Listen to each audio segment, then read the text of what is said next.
Hey, good morning. This is Dan from Artistic Timberworks, aka Two Guys Timberframing.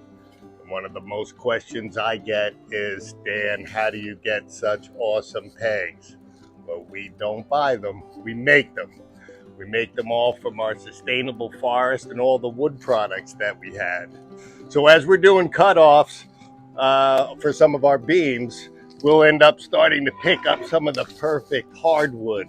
And we'll actually cut these for blanks. And this actually stack has been drying in our sheds over there for months.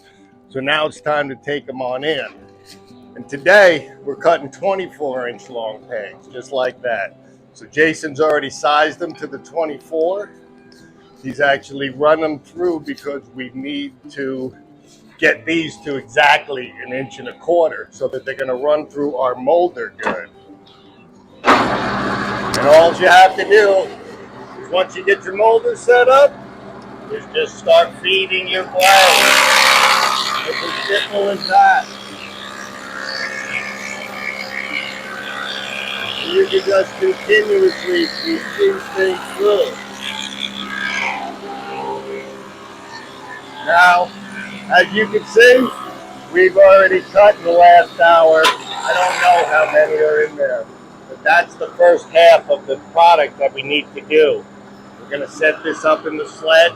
We're going to run the other half and show you how they end up just like that.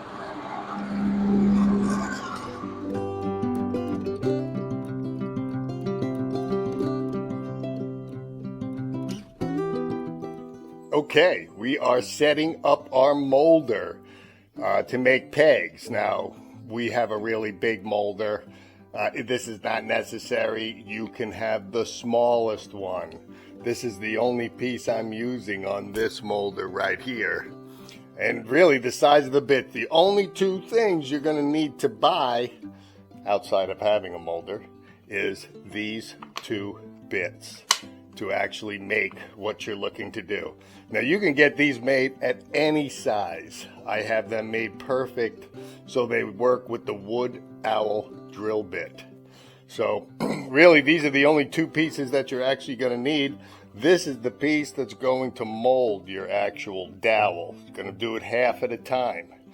And this piece right here, you need to purchase because it's a reverse cut, perfect of this.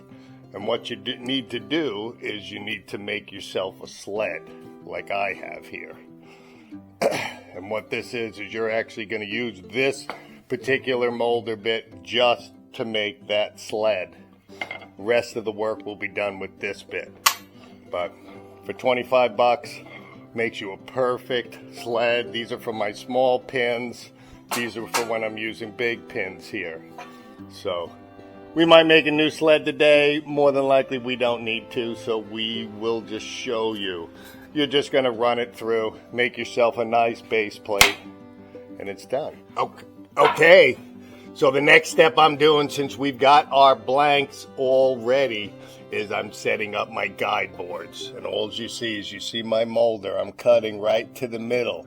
You look, we're only cutting 1/8 of an inch at most off both sides, a 1/16. So all we're doing here is doing that, squaring it to our table. We're going to clamp this system together, and that's where we're going to ride the pieces through.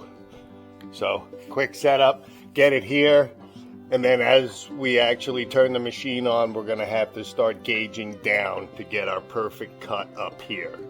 But that's it. We're up and running. Jay's got all our stuff sized. And he's actually cutting our 1.25 sizes that we want. My first cuts are there, so we're taking our piece just like this. Boom, feed. Let your molder take care of the rest. I just keep hammering them through.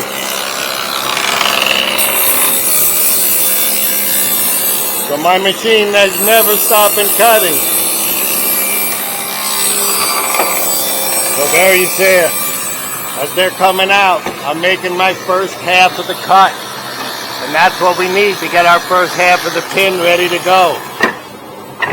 So you can see in 5 minutes, I've been blowing through pins. There you go. Get everything sized nice and tight. You see how tight I'm running my boards here. There's nowhere for that to go. But in, out the other side.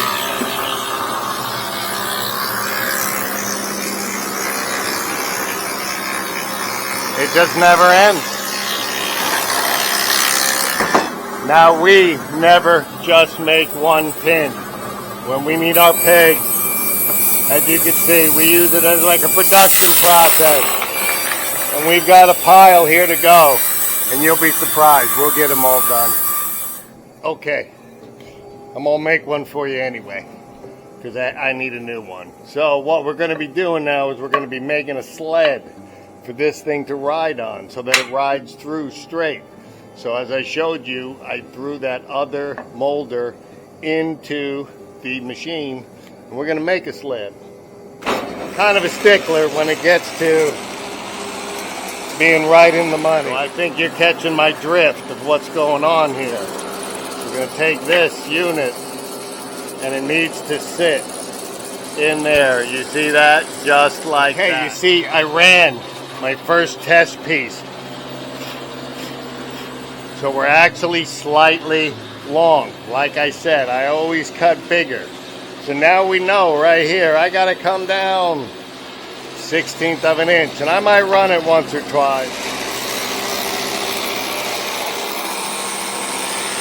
And there we are. We're barely, just peeling off.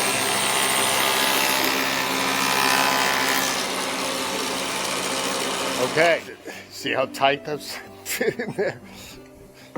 That's how good our new sled works. Good. Okay. So, if you actually look at our peg, we are just offset a little bit. So I'm going to need to move my molder bit over just that little bit so that our circles here. Okay, the last step is now we're taking our blanks that we put our halves on already. We're going to put them into our sled. We've got everything gauged up. Oh.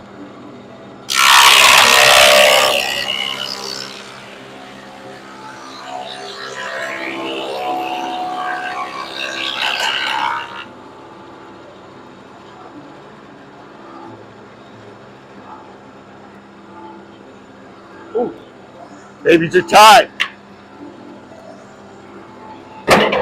That's, my friend, how you make a perfect peg. So I can tell you here, there's we're at 2550. This is exactly where you're supposed to be. The one thing that you do is when you finally get your sled up, make sure you use it in the same direction every time. So as I'm using this, I'm making sure my pieces go in, right there on the edge, and away we go.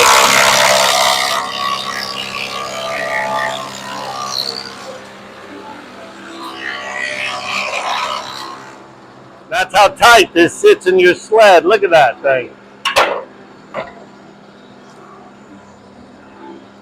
Pegs. Okay guys, we're at the end of our demonstration of how we make our timber pegs. And I just wanted to say that I know there's other alternatives that people try to use because they don't want to try it on a molder or maybe not have a molder. We have tried it on our shaper, and you actually get a lot of inconsistencies, and it's hard to get a perfect circle like when you're molding. So then I moved over to making mine on the lathe. Now I've done about 1,200 pins on this lathe, and let me tell you, that is no joke. Now today, Jason and I, as you've seen, here is our bucket of pegs. And that is how a pro makes a peg. So we ended up getting 96 2-foot pegs out of our Woodmaster molder. Okay guys, so now that our pins are all done, perfectly straight. There's no other way to get these perfectly straight. Now what we're gonna do is we're gonna actually take this whole bundle, we are gonna put it in our kiln. because we don't actually need these pegs right now, but we are going to put the extra dry on these so these things are finished. Then we're going to actually boil them in linseed oil. If you see the difference in the color of these are the pegs that are done. These are the ones we just finished. Now we put them in linseed oil, and these things are actually going to last forever. It's actually going to give you some sealing on these things, and then you just store them. Use them whenever you want.